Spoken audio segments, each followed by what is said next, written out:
A paz do Senhor Jesus, estamos iniciando mais um Instantes Finais, a sua aula de profecia e de escatologia bíblica no seu lar. Eu quero mais uma vez agradecer por sua audiência, a você que acompanha a nossa programação pela TV ou pela internet. Que Deus te abençoe, que as bênçãos do Senhor Jesus continuem sendo derramadas sobre a sua vida, sobre a sua família. Seja muito bem-vindo aos Instantes Finais. Eu quero agradecer a você que tem enviado a sua mensagem para nós. Obrigado por suas orações, por sua audiência e pelas mensagens que você tem enviado para cada um de nós aqui da Rede Brasil, do programa Instantes Finais. Aqui está aparecendo o número do WhatsApp, que é o 994661010. Fique à vontade para criticar, sugerir, opinar. Saiba que a sua opinião é muito importante para nós.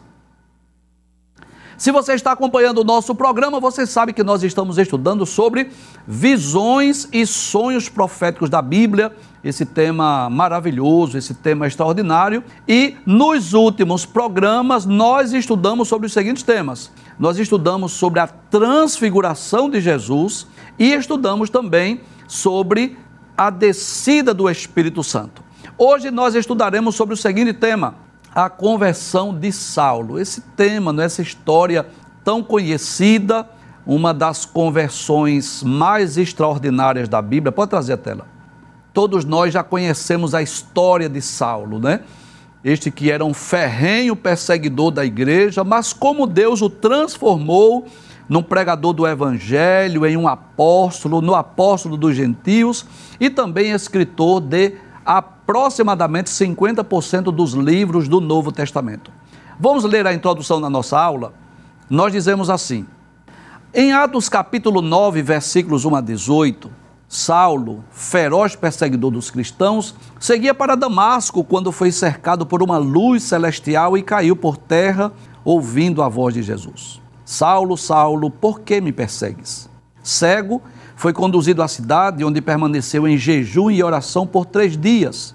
Nesse tempo, o Senhor falou em visão a Ananias, um discípulo fiel, ordenando-lhe que fosse à casa de Judas e impusesse as mãos sobre Saulo para que recuperasse a vista. Apesar do temor, Ananias obedeceu, chamou-o de irmão Saulo e orou por ele. Imediatamente, algo como escamas caiu dos olhos de Saulo, que voltou a ver, foi batizado e cheio do Espírito Santo.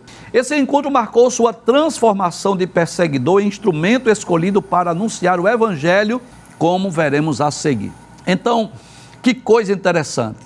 Quando nós lemos a Bíblia Sagrada, nós vamos perceber que até o capítulo 8 do livro dos Atos dos Apóstolos, o Evangelho havia alcançado Jerusalém, havia alcançado Judeia e Samaria, mas faltava ainda os confins da terra. E Saulo foi exatamente este homem escolhido por Deus para levar a mensagem do Evangelho aos gentios. Só relembrando que no capítulo 1 e versículo 8 do livro dos Atos, Jesus disse que o Evangelho deveria ser pregado em Jerusalém, Judeia, Samaria e até os confins da terra. No capítulo 2, houve a descida do Espírito Santo, os discípulos começaram a pregar o Evangelho, muitos sinais extraordinários começaram a ocorrer em Jerusalém, e Jerusalém foi cheia da doutrina. Em Atos capítulo de número 5, versículo 28, as autoridades judaicas disseram aos apóstolos: vós enchestes Jerusalém com essa doutrina. Porém, o Evangelho estava circunscrito a Jerusalém, ao povo ali da cidade de Jerusalém.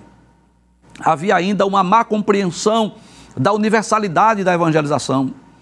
Os judeus, os cristãos, estavam como que temerosos de enviar essa mensagem para outros povos, para outras nações.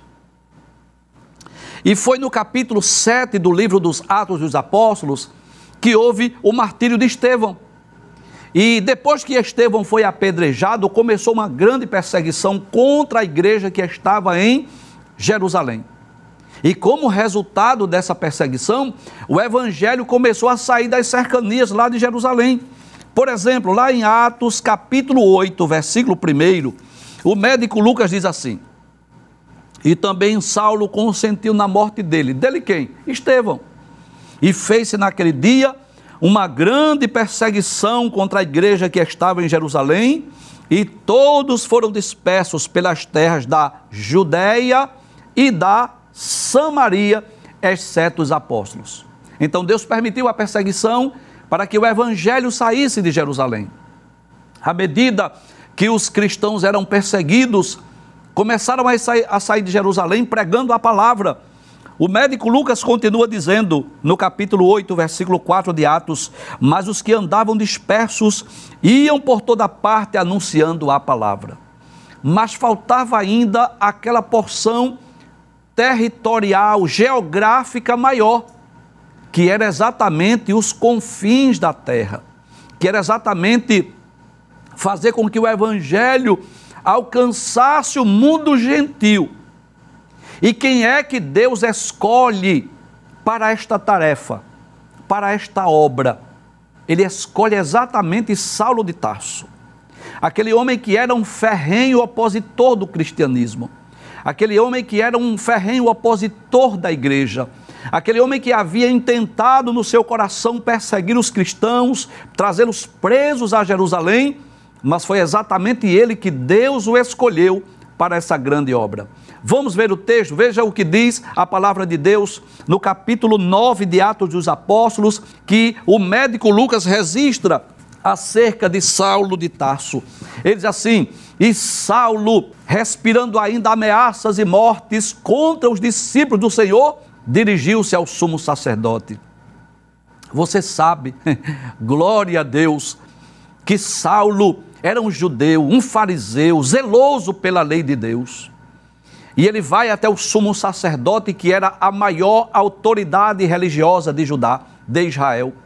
Para quê? Para pedir cartas, para pedir autorização, para perseguir os cristãos. Isso me faz lembrar das palavras de Jesus.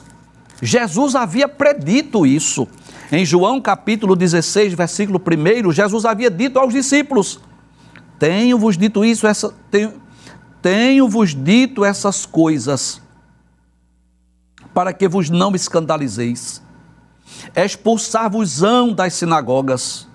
Vem mesmo a hora em que qualquer que vos matar cuidará fazer um serviço a Deus.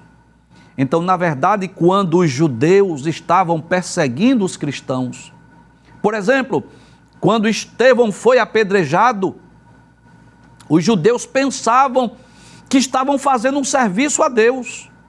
Quando Saulo perseguia os cristãos, quando Saulo perseguia a igreja, na mente de Saulo, ele estava fazendo um serviço para Deus.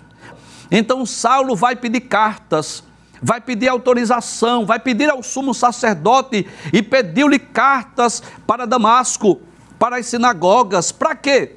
A fim de que se encontrasse alguns daquela seita. Qual seita? Do cristianismo, os cristãos, os seguidores de Jesus, quer homens, quer mulheres, os conduzisse presos a Jerusalém.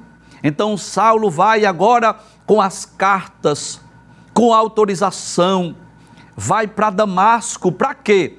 Para ir às sinagogas, procurar os cristãos, trazê-los presos para Jerusalém, naquela fúria, naquele ímpeto, naquele desejo de perseguir os cristãos. Mas não sabia Saulo que Deus tem um plano na sua vida, que Jesus havia marcado aquele dia para ter um encontro com ele. O médico Lucas continua dizendo no capítulo 9 de Atos: e indo no caminho, aconteceu que, chegando perto de Damasco, subitamente o cercou um resplendor de luz do céu, e caindo em terra, ouviu uma voz que lhe dizia: Saulo, Saulo, por que me persegues? Glória a Deus. Naquele ímpeto, naquela fúria, naquele desejo de ir perseguir os cristãos, ele viu um clarão de luz, mais forte do que o sol do meio-dia, e a voz do próprio Senhor Jesus, que pergunta assim: Saulo, Saulo, por que me persegues? Só que Saulo, o que era que estava na mente de Saulo? Que Jesus havia morrido, que haviam roubado o seu corpo, e que estavam mentindo, dizendo que ele havia ressuscitado. Saulo não acreditava que Jesus estava vivo. Então, quando ele ouviu aquela voz, quando ele caiu por terra e ouviu aquela voz, Saulo, Saulo, por que me persegues? Ele poderia pensar que era qualquer pessoa. Poderia ser Jeová, poderia ser o anjo Gabriel, poderia ser o arcanjo Miguel, menos a voz de Cristo. Porque na mente de Saulo, Jesus havia sido morto, roubaram seu corpo e estavam mentindo, dizendo que ele havia ressuscitado. Mas para a surpresa de Saulo, a voz do céu lhe responde. Passa o texto, por gentileza. Aí o texto diz assim: e ele disse, quem és, Senhor? Como que diz assim? Será que é Jeová? Será que é Gabriel? Será que é Miguel? E disse o Senhor, eu sou Jesus a quem tu persegues. Duro é para ti recalcitrar contra os aguilhões. Glória a Deus. Olha que coisa interessante. Na verdade, Saulo não estava perseguindo Jesus, ele estava perseguindo os cristãos. Mas Jesus pergunta assim, por que me persegues? Jesus está ensinando que quem persegue a igreja, quem persegue os cristãos, está perseguindo o próprio Cristo. Apesar dos benefícios, apesar dos privilégios que a igreja tem trazido ao mundo, a população, a sociedade, eu vou dizer alguns aqui. A igreja, primeiro, prega o evangelho, anuncia as boas novas de salvação. A igreja ensina as sagradas escrituras, a palavra de Deus. A igreja intercede pelo mundo. Você sabia disso? Existe um trabalho na nossa igreja chamado de círculo de oração, em que as mulheres de Deus se reúnem uma vez por semana em cada congregação, das 9 às 16 horas, para orar, para interceder pela sociedade, pelos governantes, pelos pais de família, pelas famílias, pelos presos, pelos desempregados. Você sabia disso? A igreja cumprindo a sua missão. Além disso, uma ação social que é realizada pela igreja. Eu estou falando da igreja hoje, não dos dias de Saulo, né? Esses detalhes eu estou falando da igreja hoje. Então, a igreja também realiza ações sociais. Muitos trabalhos sociais que são realizados pela igreja. E o principal, a igreja, através do evangelho, que é o poder de Deus, está indo nos presídios. O maior meio de ressocialização hoje é a igreja, é o evangelho, é o poder do evangelho. E mesmo com tantos benefícios, a igreja é odiada, é perseguida. Quantos cristãos não estão sendo perseguidos no Brasil e no mundo? Pelo fato de serem crentes, pelo fato de serem cristãos, pelo fato de serem pregadores do evangelho. Você às vezes percebe isso, alguém está pregando o evangelho numa praça pública, às vezes ele é esbofeteado, empurrado, espancado. As pessoas estão odiando os cristãos, os evangélicos, apesar de tantos benefícios. Mas Jesus traz para nós uma mensagem de conforto. Jesus disse a Saulo, por que me persegues? Ele estava dizendo, quem persegue o meu povo, quem persegue a minha igreja, está perseguindo a mim mesmo. E Jesus pergunta a Saulo, por que me persegues? E ainda diz assim, duro é para ti recalcitrar contra os aguilhões. Professor, o senhor pode explicar isso? Posso. Os aguilhões eram uma espécie de um espeto que colocava-se na ponta de uma vara para espetar os animais. Os animais, por exemplo, que estavam trabalhando no arado, que naquela época não havia tratores, não havia máquinas agrícolas, o trabalho era feito através de animais. E quando o boi que estava trabalhando no arado queria recuar, aí o boieiro ou boiadeiro ia lá e dava uma espetada nele, para que ele seguisse avante do seu trabalho.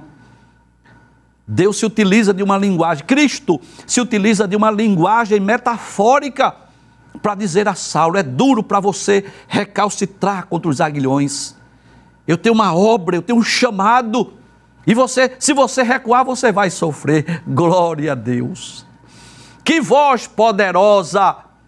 Aquele que Saulo pensava que estava morto, que haviam roubado o seu corpo. Ele está vivo, ele falou, Saulo ouviu a sua voz. O médico Lucas continua dizendo assim: e ele quem? Saulo, tremendo e atônito, glória a Deus, já não estava mais cheio de ira, ele agora estava com medo, tremendo, atônito, disse: Senhor, que queres que faça? Glória a Deus. Ele já se coloca à disposição de Cristo, perguntando assim: o que tu queres que eu faça? E disse o Senhor: levanta-te, entra na cidade, e lá te será dito o que convém fazer. Glória a Jesus. Saulo se coloca já na disposição do mestre. Que queres que te faça? Como quem diz assim: qual é a obra? Qual é a missão? O que é que eu devo fazer, Senhor? Glória a Deus. O Senhor disse: entra na cidade. Glória a Deus, lá vai ser dito o que você deve fazer. Glória a Deus. E agora entrou Saulo na cidade, trêmulo, cego, e diz a Bíblia que os varões que iam com ele pararam espantados, ouvindo a voz, mas não via ninguém. Glória a Deus. E Saulo levantou-se da terra e, abrindo os olhos, não via ninguém. E guiando-o pela mão, conduziram para Damasco. Glória a Deus. O brabo amansou, agora estava cego, tremendo, temendo, apavorado, glória a Deus. Mas aquele período estava havendo, de um lado da visão física, uma tragédia. Ele estava cego agora, mas no sentido espiritual, os seus olhos foram abertos. Ele foi conduzido agora trêmulo, cego, para a cidade, esperando agora a ordem de Cristo. Glória a Deus. O Senhor me mandou ir para a cidade, eu agora vou para Damasco. Glória a Deus. Chegou ali transformado. Chegou ali já regenerado. Chegou ali já transformado. Deus permitiu que os seus olhos ficassem cegos para que ele parasse para pensar. Na mente de Saulo, quantas dúvidas, quantos questionamentos. Aquela voz que ele ouviu no caminho de Damasco não saía da sua mente. Saulo, Saulo, por que me persegues? Glória a Deus. E Saulo caiu em si, reconheceu: Jesus está vivo. Não é mentira dos cristãos, não, é verdade. Glória a Deus. Ele apareceu a mim, eu ouvi a sua voz. Glória a Deus. E a prova disso é que ele me deixou cego. O clarão de luz foi tão forte que me deixou cego. Glória a Deus. Eu aproveito para dizer a você que às vezes se depara com pessoas assim como Saulo, opositores, perseguidores, críticos, que falam mal de Deus, da Bíblia, da igreja, do pastor, não é assim? Que ridicularizam da Bíblia, do Evangelho. Olha, eu quero te dizer aqui, com muita tranquilidade, quando a gente não pode ir, Jesus vai por nós. Eu costumo dizer que havia 2 impedimentos para Saulo ser salvo. Primeiro, ninguém tinha coragem de pregar para ele. Quem é que tinha coragem? Ninguém. Se ele tinha cartas, autorização para levar preso, se ele aprovou o apedrejamento de Estevão, as vestes de Estevão estavam aos seus pés quando Estevão foi apedrejado. Quem era que tinha coragem de pregar para Saulo? Ninguém. Segundo, ainda que alguém tivesse coragem, Saulo não queria ouvir. Ele não queria ouvir de Cristo nem do Evangelho. Para ele era uma mentira que Jesus estivesse vivo. Mas quando a gente não pode, Jesus vai por nós. Eu quero dizer a você, minha irmã, cujo marido não é crente e é um opositor do Evangelho e não quer lhe ouvir, peça para Jesus ir lá. Você que tem um filho rebelde, desobediente, incrédulo, ateu, cheio de materialismo na mente, você vai pregar o Evangelho, ele fica ridicularizando de você, meu irmão, minha irmã. Eu vou te dar uma sugestão. Pede para Jesus ir lá. Diga assim: olha, Senhor, eu não consigo ir lá levar o Evangelho, porque quando eu vou, ele vem com pedradas, ele vem com afrontas, mas vai lá por mim. E Jesus sabe ir. Glória a Deus. Pede para Jesus agendar com ele um momento. E Jesus sabe quebrar. Jesus amansa. Você crê nisso? Pois é, Jesus quebra, Jesus amansa, Jesus transforma. Eu acho muito interessante que Paulo, escrevendo aos Romanos, no capítulo 1, versículo 16, sabe o que é que Paulo diz? Paulo diz assim: eu não me envergonho do Evangelho, porque é o poder de Deus para a salvação de todo aquele que crê. E eu costumo dizer assim, que esse texto poderia ser escrito por qualquer pessoa. Pedro, André, Tiago, João, Judas, qualquer pessoa. Mas foi escrita por Paulo, porque ninguém melhor do que Paulo para dizer isso. O Evangelho é o poder de Deus. Às vezes você tem no trabalho um companheiro de trabalho ateu, materialista, que ridiculariza dos crentes, que você quer pregar, ele não quer lhe ouvir. Pede para Jesus ir lá. Jesus sabe ir. Pede para Jesus marcar com ele uma audiência, né? Um momento, uma ocasião, e fazer na vida dele como fez com Saulo. E Saulo agora entra cego lá na cidade de Damasco. Mas lá em Damasco tinha um discípulo. Passa o texto, por gentileza. O médico Lucas continua dizendo assim: e esteve 3 dias sem ver, não comeu, não bebeu, estava ali jejuando. E havia em Damasco um certo discípulo chamado Ananias. Não confunda o Ananias com o esposo de Safira, que já tinha morrido, tá?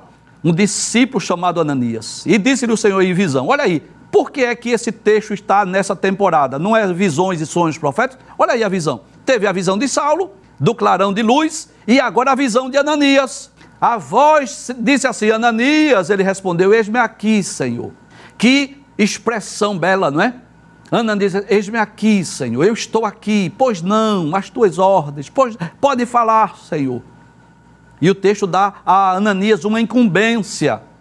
Qual foi a incumbência? Qual foi a ordem? E disse-lhe o Senhor: levanta-te e vai à rua chamada direita, e pergunta em casa de Judas por um homem de Tarso chamado Saulo, pois eis que ele está orando. Deus dá a localização.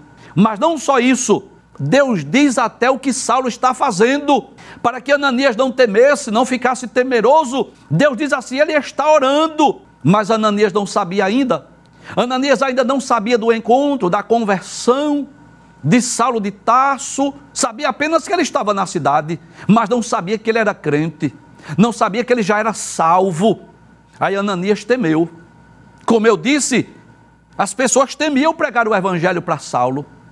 Ananias ficou atemorizado, amedrontado. Deus continua dizendo assim: e numa visão ele viu que entrava um homem chamado Ananias e punha sobre ele a mão para que tornasse a ver. Jesus diz onde Saulo estava. Jesus diz o que Saulo estava fazendo. Jesus diz que Saulo já teve uma visão em que Ananias ia entrar por ele. Mesmo assim, com tanta evidência, Ananias ainda temeu.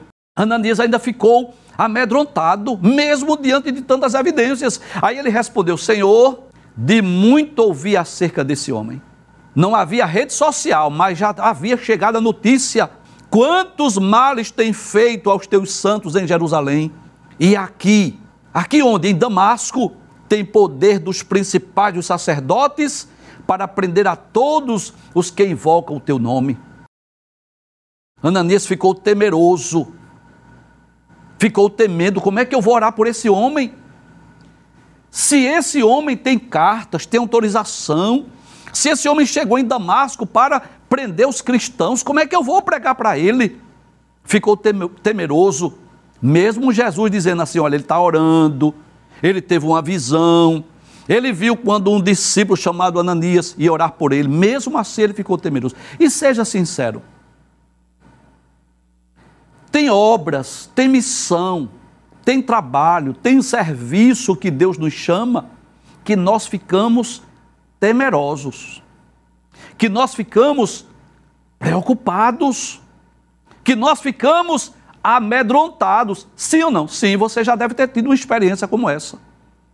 Lendo a Bíblia, nós vamos ver quando Deus apareceu a Moisés. Moisés disse assim: quem sou eu para ir a Faraó? Quando Deus apareceu a Jeremias, dizendo assim: tu vai ser um profeta. Ele disse assim: eu não sei falar, eu ainda sou uma criança. Quantas vezes Deus nos dá missão, trabalho, responsabilidade, que nós nos sentimos pequenos diante de tamanha responsabilidade. Assim foi Ananias. Como que diz assim, como é que eu vou orar por esse homem, se esse homem veio perseguir os crentes, se ele tem carta, se ele tem autoridade? Mas o que é que Jesus responde para Ananias? Versículo de número 15, que é um dos textos mais belos da Bíblia. Jesus diz assim, disse-lhe porém o Senhor, vai, tenha medo não, Ananias, vá lá, porque este quem? Saulo é para mim um vaso escolhido, para levar o meu nome diante dos gentios e dos reis e dos filhos de Israel. Aos olhos de Ananias, quem era Saulo? Um perseguidor, um inimigo da igreja, um inimigo dos cristãos, mas aos olhos de Jesus, quem era Saulo? Um vaso escolhido. Às vezes nós olhamos no templo, na igreja, na congregação, aquele jovem de terno, de gravata, pregando com a Bíblia, aí a gente diz assim, esse é um vaso escolhido, aos nossos olhos, assim? Mas eu quero dizer aqui, com muita tranquilidade e com muita convicção, tem vasos escolhidos, que ainda não são cristãos, que ainda não são evangélicos, quem sabe ainda estão na embriaguez, ainda estão no tabagismo, talvez estejam nas drogas, mas aos olhos de Deus, aos olhos de Cristo, já é um vaso escolhido. Estava ouvindo um testemunho recentemente de um grande apologista, um historiador, dizendo, eu era ateu, eu fui ateu, e hoje é um cristão, professa a sua fé em Cristo. Quantas pessoas que tiveram um encontro com o Senhor Jesus e se tornaram pregadores do Evangelho, como Saulo. Então eu quero dizer, meu irmão, minha irmã, talvez seu filho ainda esteja nas drogas, no mundo, no vício, mas não perca a fé, não perca a esperança. Quem sabe ele é um vaso escolhido. Glória a Deus. Passa o texto, por gentileza. Aí Deus diz, o Senhor diz a Ananias que ele é um vaso escolhido. E o Senhor continua dizendo assim, e eu lhe mostrarei o quanto deve padecer pelo meu nome. E Ananias foi. Na autoridade de Cristo, ele foi, entrou na casa, e impondo-lhes as mãos, disse, irmão Saulo, olha, ele já chamou Saulo de irmão. Irmão Saulo, o Senhor Jesus, que te apareceu no caminho por onde vinhas, me enviou para que tornes a vez sejas cheio do Espírito Santo. Glória a Deus. Ele foi perseguir o cristão e agora Deus se utiliza de um cristão para orar por ele. Eu vou concluir lendo o versículo 18, que é o último versículo que eu vou estudar hoje. Nós vamos estudar hoje. O texto diz, e logo lhe caíram dos olhos como que umas escamas, e recuperou a vista, e levantando-se, foi batizado. Glória a Deus. A partir daí começa a história de Paulo. A princípio foi rejeitado pelos apóstolos, porque os cristãos não acreditavam na conversão dele, mas Barnabé trouxe, apresentou aos apóstolos. Depois nós vamos ver Paulo lá no capítulo 11 de Atos, indo para Antioquia, auxiliar Barnabé, lá no discipulado da igreja de Antioquia. No capítulo 13, versículos 1 e 2, Paulo já aparece na lista dos profetas e doutores, junto com Barnabé, enviado para a viagem missionária. E a trajetória do apóstolo Paulo foi essa. Fez 4 viagens, 3 missionárias e uma viagem de prisão a Roma. Escreveu ao menos 13 epístolas que estão no Novo Testamento, 50% dos livros do Novo Testamento. Pregou em 3 continentes, pregou na Ásia, na África e na Europa. Alguém já disse que depois do Senhor Jesus, ninguém trouxe mais benefício ao Evangelho, ao cristianismo, do que o apóstolo Paulo. As doutrinas basilares da fé cristã, como a doutrina da universalidade do pecado, a doutrina da graça, a doutrina da justificação, a doutrina do arrependimento, a doutrina da fé, da conversão, a doutrina da morte, a doutrina da ressurreição, a doutrina do arrebatamento e muitas outras estão registradas, escritas pelo apóstolo Paulo. Nas suas cartas, nas suas epístolas, enviadas a princípio a igrejas ou líderes de igrejas, como Tito e Timóteo. ainda hoje são lidas, são estudadas e servem para o nosso crescimento e a nossa edificação espiritual. Mas eu quero concluir o programa hoje falando sobre 6 lições que nós podemos aprender com a conversão de Saulo. A primeira, que é a maior, a mais importante de todas: Deus tem o poder de transformar o pior perseguidor em um poderoso pregador. Já dissemos isso. Saulo era um inimigo declarado da igreja, um perseguidor obstinado, mas a graça de Deus o alcançou. E eu quero dizer aqui com muita convicção que nenhum coração é tão duro, tão endurecido, que a graça de Cristo não possa quebrantar, que a graça do Senhor Jesus não possa buscá-lo, onde quer que ele esteja. Talvez seja alguém desacreditado, considerado assim digno de um dia ser crente, de um dia ser salvo, mas Jesus tem esse poder de buscá-lo, transformá-lo, de restaurar esse coração. A segunda lição que eu aprendo é que o verdadeiro encontro com Cristo transforma. Sim, eu quero dizer mais uma vez, o verdadeiro encontro com Cristo transforma. Ninguém que tem um encontro com Jesus continua o mesmo. Saulo teve um encontro com Jesus e a partir daí a sua vida nunca mais foi a mesma, porque depois do encontro há um divisor de águas. Quem éramos nós antes do encontro e quem somos nós depois do encontro com Cristo. É por isso que nós não concordamos com igrejas que não combatem as práticas pecaminosas, que dizem às pessoas: você pode continuar com suas práticas, porque Deus lhe ama do jeito que você é. E é claro que Deus ama, não tenho dúvida disso. Mas se a pessoa teve um encontro com Cristo, disse Paulo, quem está em Cristo, nova criatura é. As coisas velhas passaram, eis que tudo se fez novo. O verdadeiro encontro com Cristo promove mudança, transformação. Em terceiro lugar, Jesus se identifica com a sua igreja. O Senhor não disse assim: Saulo, Saulo, por que você está perseguindo a igreja? Saulo, por que você está perseguindo os cristãos? Não, o Senhor diz assim: por que me persegues? E por que Jesus disse isso? Porque ofender, perseguir, desprezar a igreja é ofender, é perseguir, é desprezar o próprio Cristo. Quem persegue os cristãos, quem persegue a igreja, está perseguindo o próprio Jesus. E foi ele quem disse: quem persegue a noiva, está também perseguindo o noivo da igreja. Em quarto lugar, muitas vezes Deus nos faz parar, nos quebra, permita dizer isso, nos humilha. Para quê? Para que possamos enxergar com clareza a verdade do Evangelho e sermos dependentes dele. A cegueira física de Saulo simboliza a cegueira espiritual que ele vivia, mas Deus estava preparando para fazer algo novo, uma mudança naquela vida, e Deus permitiu que ele ficasse cego, trêmulo, entrasse na cidade sem ver, mas os olhos espirituais estavam sendo abertos. Para o corpo físico, cegueira, tragédia, mas para os olhos espirituais estavam sendo iluminados com a luz do Evangelho. E 3 dias depois, ele teve de volta a sua vista recuperada. E o que é melhor?